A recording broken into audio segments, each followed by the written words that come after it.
Kepolisian Daerah Sumatera Utara atau Polda Sumut berhasil mengungkap kasus penculikan dan pembunuhan keji terhadap anggota Ormas asal Medan Maimun, inisial SSL 35 tahun. Beberapa warga Aceh diduga terlibat dalam aksi pembunuhan yang bermotif penagihan utang narkoba tersebut. Menurut Direktorat Reserse Kriminal Umum atau Ditreskrimum Polda Sumut, tepatnya pada Minggu 10 Agustus, setidaknya ada 8 orang yang menjadi pelaku penculikan dan juga pembunuhan ini. 7 diantaranya berhasil ditangkap, sementara satu pelaku yang diduga otak pembunuhan masih buron.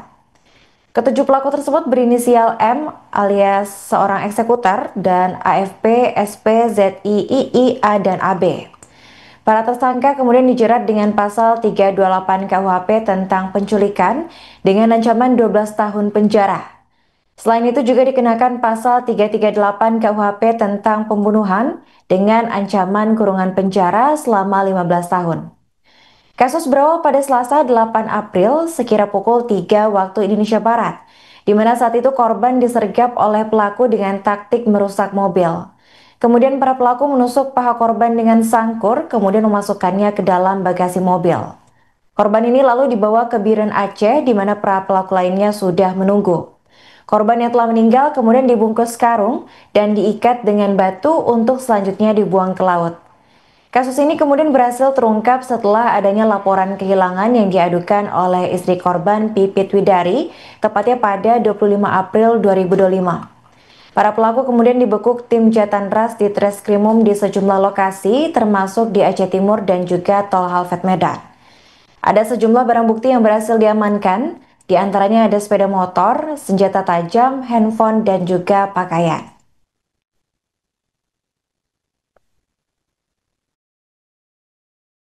Kemudian yang pelaku penculikan dengan pembunuhan.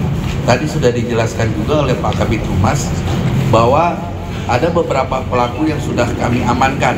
Yang pertama yang sudah dititipkan di lapas, kemudian 2 yang sedang kami proses juga. 1 DPO yang lari ke Malaysia yang diduga sebagai badan bandar narkobanya, bahwa ini kasus bukan hanya sebagai kasus semata-mata penculikan biasa, tetapi kasus yang ada akibatnya terhadap narkoba itu sendiri.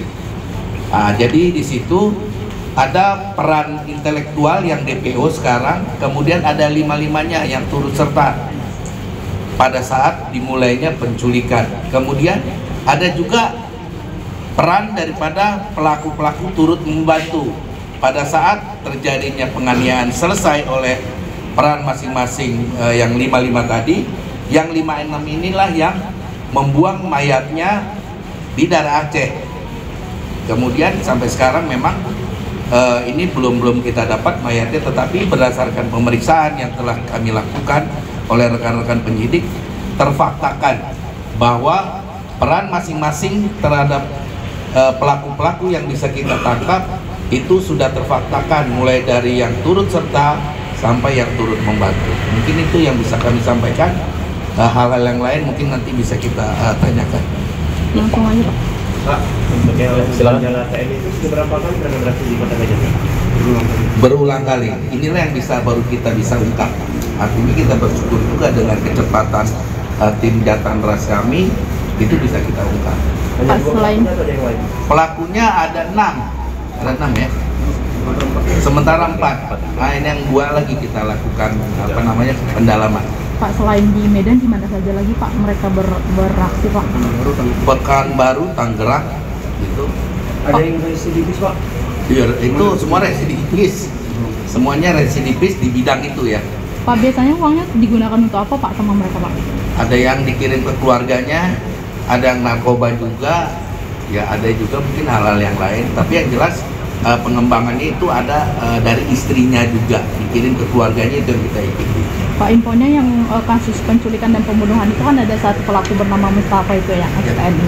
Itu katanya driver sekaligus pengawal ketua Grip Sumut, Samsul Tarigan, benar Pak? Belum terfaktakan. Nah, jangan asumsi, jangan opini, tapi kita nanti dilihat dari pengembangannya Mbak ya.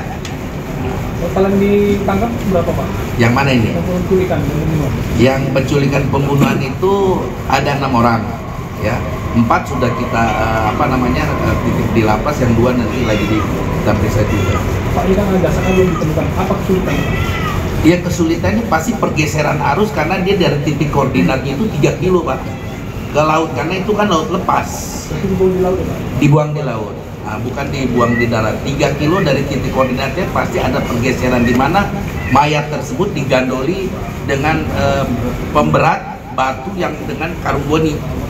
Itu pasti dengan arus bawah yang begitu kuat, pada saat jam yang tersebut terjadi dibuangnya itu pasti harus kuat. Jadi ada pergeseran dan lebih dalamnya mungkin sekitar 200-300 meter. Artinya motifnya ini ada kaitan dengan narkoba ya? Iya, betul. Ada penagihan utang masalah narkoba. Pak, untuk si korban sendiri anggota ormas juga infonya Pak? Si korban. Anggota IPK, ya, salah satu anggota IPK. Pak, itu kan awalnya ada 7 orang ya yang ditangkap terkait dengan kasus itu. Apakah belakangan ada yang tidak terbukti bersalah atau seperti apa Pak hingga jadinya 6 Pak? Zaman kan 6. 7, Satu kan DPO. Satu DPO. keterangan terakhir itu 7 orang yang ditangkap Pak. Enggak, 6. Ditahan di Polrestabes. Kenapa? Oh, ada kasus lain di Polrestabes. Iya, kasus lain narkoba. Oke. Jadi 7 ya? 7 di 6 tahun di kita. Oke. Ada lagi? Cukup ya? Download Tribun X sekarang. Menghadirkan lokal menjadi Indonesia.